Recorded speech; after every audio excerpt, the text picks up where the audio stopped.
সে 61তম দিনে তিনি আজকে মহানগরে এসে তার কৃতজ্ঞতা পূজা উপলক্ষে যে আয়োজন, সেই মহানগর শিশু সদন পার্বত্য এলাকা, পার্বত্য অঞ্চল, এই এলাকার ভিক্ষু সংঘ এবং প্রশাসন থেকে সুদীজন যারা আছেন সকলের প্রতি মৈত্রী চিত্তে পুণ্য দান করছি।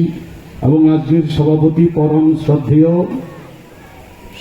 শ্রদ্ধালঙ্কার মহাতেরো মাননীয় উপসংঘরাজ, তিনি যেদিন উপসংঘরাজ হচ্ছিলেন, প্রজ্ঞানন্দ বাঁধে যেদিন সংঘরাজ হিসেবে তাকে স্বীকৃতি দেওয়া হলো, সেদিন কাঁচালংয়ের মধ্যে আমি নিজে উপস্থিত থেকে তাদেরকে শ্রদ্ধা নিবেদন করেছিলাম।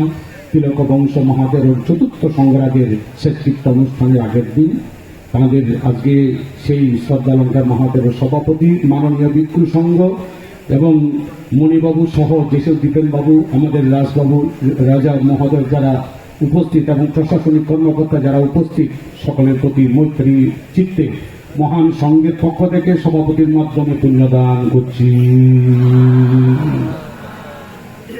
পরম পূজ্য অনুত্তর পুণ্যক্ষেত্র ভিক্ষু সংঘ উপস্থিত সুধী সজ্জন মণ্ডলী, আমাদের পরম শ্রদ্ধেয় ডক্টর জ্ঞানশ্রী মহাতেরো মহোদয়, তিনি একজন গুণী মানুষ এবং তিনি একজন শিক্ষার বাতিঘর, মানবতার বাতিঘর হচ্ছে সেই পরম শ্রদ্ধেয় ডক্টর জ্ঞানশ্রী মহাতেরো।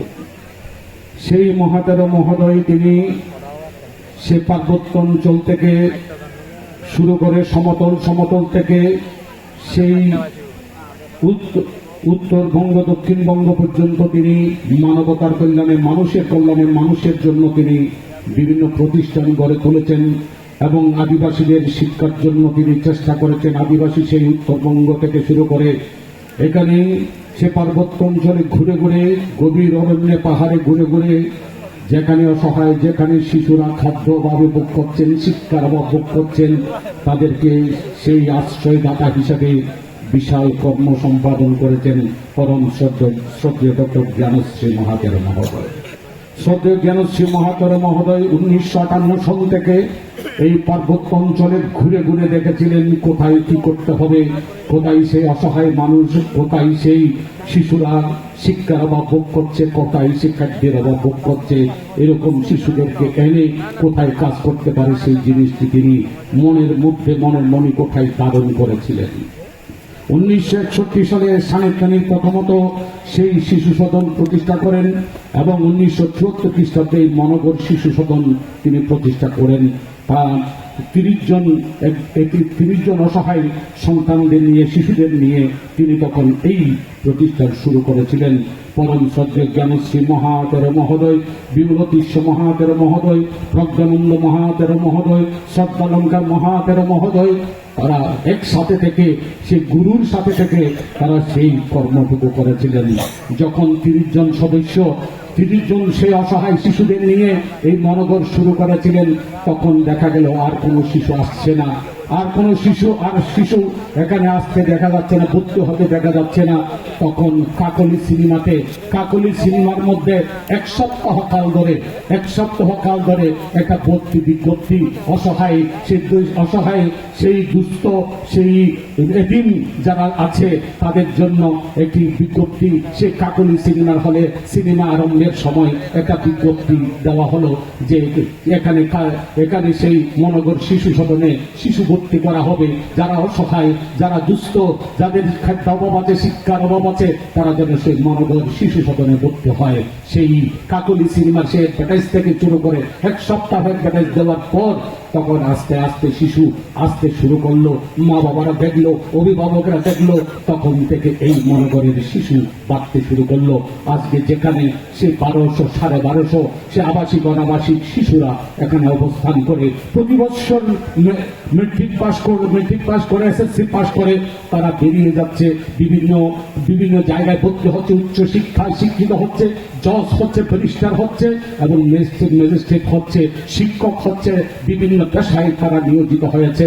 এবং এবার থেকে সে পরম শ্রদ্ধেয় আমাদের সভাপতি মহোদয় শ্রদ্ধালঙ্কার মহাতেরো বললেন যে এবার তারা করেছেন, একটা কলেজ করেছেন, সেই যে কলেজের মধ্য দিয়ে আরো উচ্চ মাধ্যমিক থেকে উচ্চ মাধ্যমিক পর্যন্ত এখানে সেই শিক্ষার আলো জ্বালিয়ে দেওয়া হবে।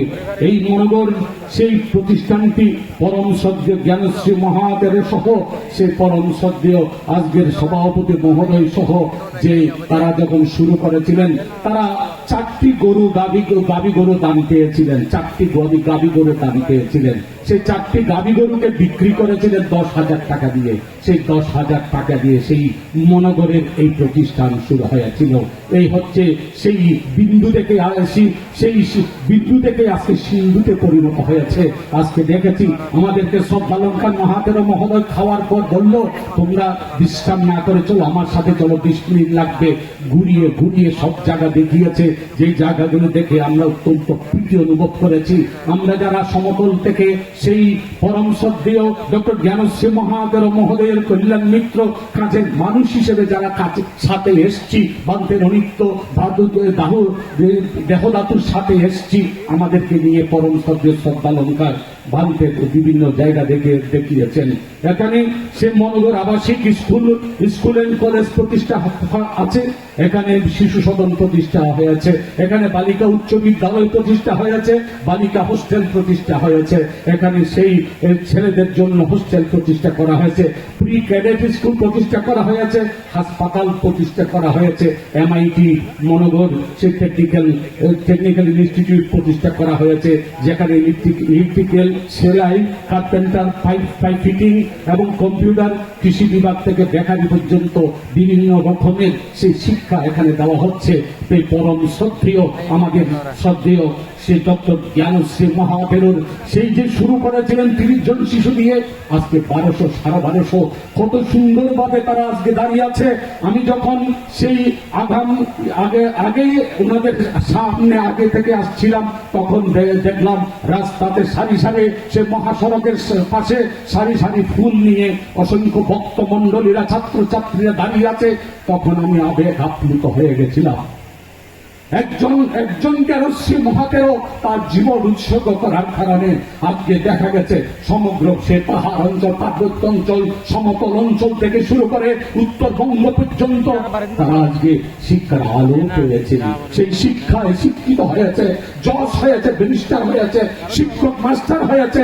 আজকে সুন্দর কাপড় চোপড় পরিধান করে সভামঞ্চে উপস্থিত হয়েছে, কতই না কিছু করছে। আজকে সাধনানন্দ মহাতেরও বনবন্তে তার সেই সীমাগরের মধ্যে তিনি যখন ভিক্ষু উপসম্পদা গ্রহণ করছিলেন, তৃতীয় কর্মবাচা পাঠক হিসাবে, সে অনন্য বৌদ্ধ ভিক্ষু হিসাবে ডক্টর জ্ঞানশ্রী মহাতের অবদান অনস্বীকার্য অবদান। আমি কথা বাড়াবো না।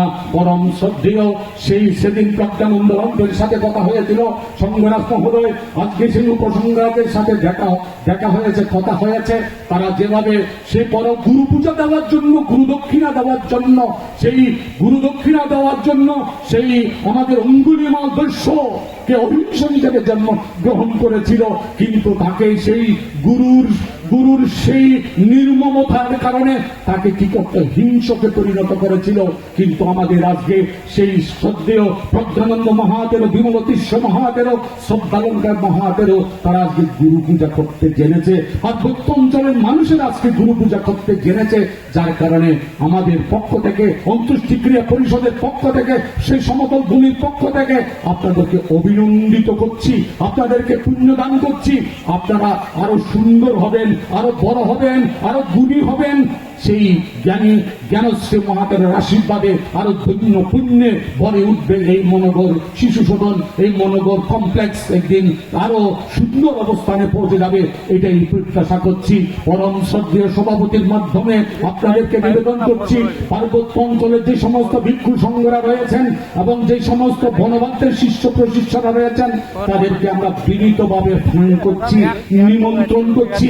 আপনারা 28 তারিখে সেমিনার আছে, 29 তারিখে মহাস্তবিক নিকায়ের ভিক্ষু সংঘদের সেই সভা আছে, 30 তারিখে বান্তের শেষ শিক্ষা অনুষ্ঠান আছে। আপনারা গিয়ে এই অনুষ্ঠানকে সফল সুন্দর করে তুলবেন এবং যে সমস্ত বাবুরা, আমাদের মণি বাবুরা যারা এখানে বসে আছেন, আপনাদের প্রতি আহ্বান থাকবে, আপনাদের সাথে দীর্ঘদিন আমাদের হৃদ্যতা, আন্তরিকতা। সেই জ্ঞানশ্রী মহাতেরও তিনি তো বলেননি, তিনি তো দেখেননি এটা সমতল, এটা পার্বত্য অঞ্চল, এটা পাহাড়ি ছেলে, এটা সমতলের ছেলে, তাই তিনি কোনোদিন সেটা বিভাগ করেননি। একটি শিশু সর্বশেষ যেই শিশুটি ছিল, সেই শিশুটি তার সেবক হিসেবে ছিল, তাকে সমন বানিয়ে তাকে এখন সেই শ্রীলঙ্কার মধ্যে শিক্ষা পরিবেনের মধ্যে দেওয়া হয়েছে। কত বড় একজন বড় মাপের মানুষ হলে, কত বড় একজন গুণী মানুষ হলে আমার সেবার দরকার নাই, তুমি আগে মানুষ হও, তুমি আগে শিক্ষা গ্রহণ করো, শিক্ষার আলোয় আলোকিত হও, তখনই তুমি জীবনকে সার্থক সুন্দর করতে পারবে। মহাকারণিক তথাগত সম্যক সম্বুদ্ধ যেমনি ভাবে বলেছিলেন, সে আনন্দকে আনন্দ, তুমি আমার সেবা করে, তুমি আমার সেবা করে দুঃখ থেকে পরিত্রাণ পাবে না। তুমি আগে সেই তোমার দুঃখ মুক্তির পথ তুমি আবিষ্কার করো, দুঃখ মুক্তির জন্য শিল সমাধি প্রজ্ঞার অনুশীলন করো। সেই দৃষ্টিকোণ থেকে সেই পরম সত্য জ্ঞানশ্রী মহাদেবের অবদান, অনস্বীকার্য অবদান এই পাহাড় অঞ্চলে, পার্বত্য অঞ্চলে। আপনারা যারা এখানে আমার কথাগুলো শুনছেন, যারা শুনছেন না, আপনাদেরকে আহ্বান করব, আপনারা এই মহতী সবার মধ্যে গিয়ে পরম সত্য জ্ঞানশ্রী মহাদেবকে সেই অবশ্যই পুণ্যদান করবেন, অবশ্যই শ্রদ্ধা নিবেদন করবেন। নিমন্ত্রণ